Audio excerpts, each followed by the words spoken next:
Hello student, तो शुरू करते हैं बीएससी फोर्थ सेमेस्टर केमिस्ट्री का एक मोस्ट इंपोर्टेंट टॉपिक ऑफ बाउ रूल। तो ऑफ बाउ रूल जो होता है वो आपने फर्स्ट ईयर इंटर में पढ़ रखा होगा, लेकिन मैं आपका एक बार रिवीजन और करवा देता हूँ कि क्या होता है ऑफ बाउ रूल। तो पहला पॉइंट तो ये लिखवाऊंगा मैं कि ऑफ बाउ कोई साइंटिस्ट का नाम नहीं है। ऑफ बाउ एक जर्मन वर्ड है, ग्रीक वर्ड है, जिसका अर्थ होता है बनाना, ठीक है, निर्माण करना, जोड़ना, एक एक करके भरना, ठीक है। तो ऑफ बाउ एक जर्मन वर्ड है, ध्यान देना इस लाइन पे, कोई साइंटिस्ट का नाम नहीं होता। तो डालता हूं पहले मैं हेडिंग। क्या हेडिंग है मेरे पास? ऑफ बाउ रूल, ठीक है, ऑफ बाउ रूल, ठीक है। नहीं तो ऑफ बाउ का नियम, ऑफ बाउ का नियम। तो देखो होता क्या, सिंपल सी बात है। तो भाई ऑफ बाउ याद कर लो, ऑफ बाउ एक जर्मन वर्ड है। क्या है? एक जर्मन वर्ड है, ध्यान देना। ऑफ बाउ एक जर्मन वर्ड है जिसका अर्थ है ठीक है, बनाना या निर्माण करना, ठीक है, या रचना करना, और भी बहुत सारे हो सकते हैं, एक करके जोड़ना, कई वर्ड आ जाते हैं। पर तुम्हें ध्यान देना कि ऑफ बाउ कोई साइंटिस्ट का नाम नहीं है। जब मैं शुरू में पढ़ता था, मैं भी 11th में या 12th में, तो मैं भी यही समझता था कि यार ऑफ बाउ क्या एक साइंटिस्ट का नाम है। बाद में पता चला कि अरे यार ये तो एक जर्मन वर्ड होता है ना। तो ऑफ बाउ क्या है? एक जर्मन वर्ड है जिसका अर्थ है बनाना या निर्माण करना। अब ये नियम आपसे ये कहता है कि सबसे पहला पॉइंट ये देखो आप कि जो मेरे पास ये न्यूक्लियस होता है, इस न्यूक्लियस के पास वाली कक्षा होती है, इसके बाद में सेकंड कक्षा होती है, फिर थर्ड कक्षा आती है ना। तो सबसे पहले इलेक्ट्रॉन किस कक्षा में प्रवेश करेगा, पहला तो आप ये सोचो, जरा दिमाग लगाओ एक बार। तो ऑफ बाउ के अकॉर्डिंग मैं बताऊंगा आपको क्या है कंप्लीट, ये इन्होंने क्या बताया। तो सबसे पहले तो आप ये देखो कि न्यूक्लियस है, ये है नाभिक, इसके पास पहली कक्षा ये है, दूसरी कक्षा ये है, तीसरी कक्षा ये है। तो अब ये बताओ कि सबसे ज्यादा ऊर्जा किस कक्षा की है? इस कक्षा की ऊर्जा सबसे ज्यादा है या बाहर वाली कक्षा की ऊर्जा सबसे ज्यादा है? बताओ जरा किस कक्षा की ऊर्जा सबसे ज्यादा होगी? ठीक है, तो बाहर वाली, ठीक है। तो बाहर वाली कक्षा की ऊर्जा सबसे ज्यादा है और अंदर वाली कक्षा की ऊर्जा सबसे कम होती है। यानी कि पहला इलेक्ट्रॉन पहली कक्षा में जाएगा, फिर इलेक्ट्रॉन दूसरी में जाएगा, फिर इलेक्ट्रॉन तीसरी में प्रवेश करेगा। बाकी हमें ज्यादा कथा इसकी पढ़नी नहीं है ना।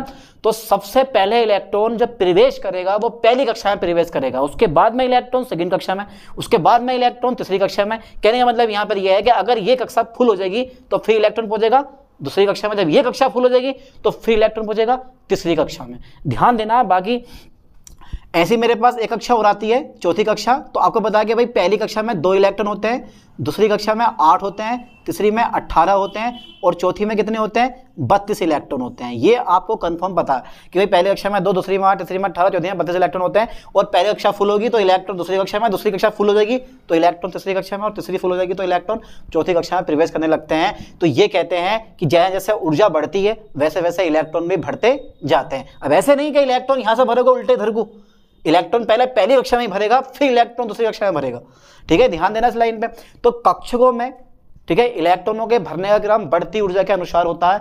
यानी कि इस नियम के अनुसार बिल्कुल सिंपल सा नियम है, इस नियम के अनुसार, ठीक है, कक्षकों में, किसमें? कक्षकों में, कक्षक मतलब ऑर्बिटल्स में, कक्षकों में इलेक्ट्रॉनों के भरने का क्रम, ठीक है, इलेक्ट्रॉन्स के भरने का क्रम बढ़ती ऊर्जा के अनुसार होता है, बढ़ती ऊर्जा के अनुसार होता है, ठीक है, बढ़ती ऊर्जा के अनुसार होता है, ठीक है, ठीक है। नहीं, कक्षकों में इलेक्ट्रॉन्स के भरने का क्रम बढ़ती ऊर्जा के अनुसार होता है।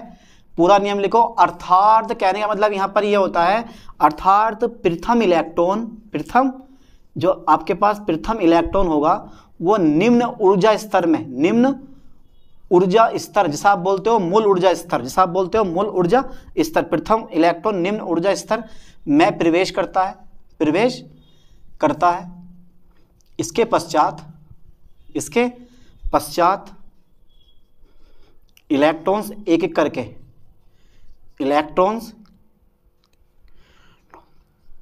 करके, इसके पश्चात इलेक्ट्रॉन एक एक करके बढ़ती ऊर्जा वाले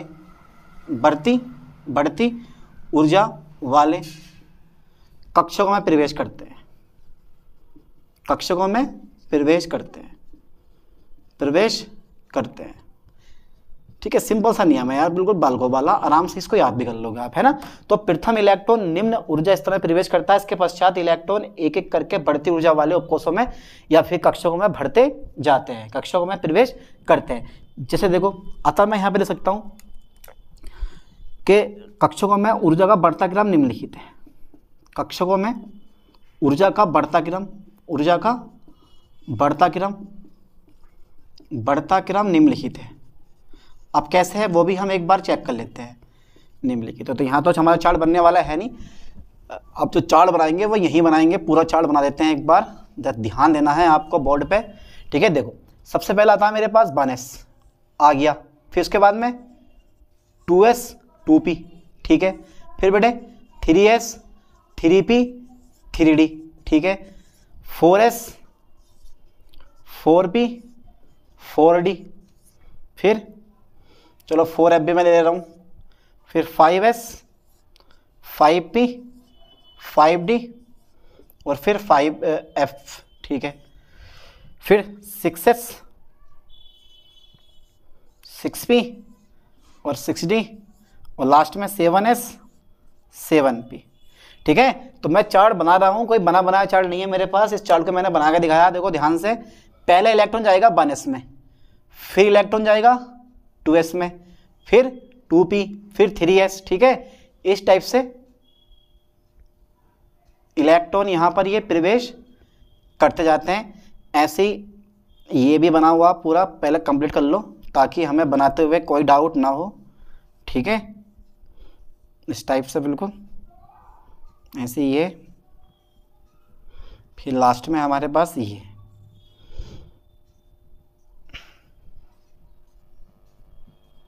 ये इलेक्ट्रॉन भरते हैं हमारे इस टाइप से, ये इलेक्ट्रॉन इस टाइप से हमारे भर जाते हैं यहाँ पर। बिल्कुल इजी टॉपिक है, आराम से आप इसको समझ जाओगे।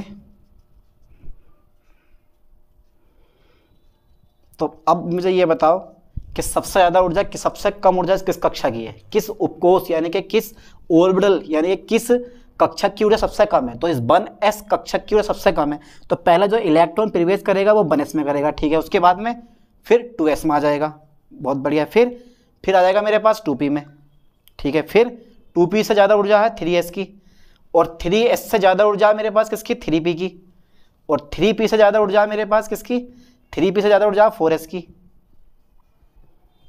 ठीक है, और 4s से ज़्यादा ऊर्जा है मेरे पास 3d की।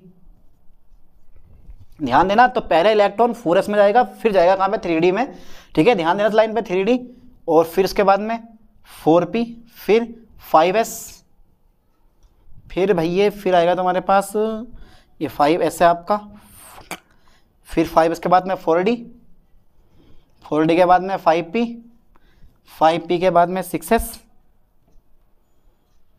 और 6s के बाद में फिर ये गया हमारे पास 4f, ठीक है, फिर 4f, और 4f के बाद में 5d, और 5d के बाद में 6p, 6p के बाद में 7s, 7s के बाद में 5f, और 5 के बाद में 6d, और 6d के बाद में मेरे पास 7p। इस तरह से इलेक्ट्रॉनों के भरने का क्रम ये वाला होता। तो सबसे पहले इलेक्ट्रॉन 1s में जाएगा, उसके बाद में इलेक्ट्रॉन 2s में, फिर 2p में, फिर 3s में, फिर 3p में, फिर 4s में, और फिर 3d में। ऐसे इलेक्ट्रॉन आप भर सकते हो, है ना। तो ये था पूरे ऑफ बाहु का रूल। आई होप कि ये टॉपिक आपको समझ में आ गया होगा।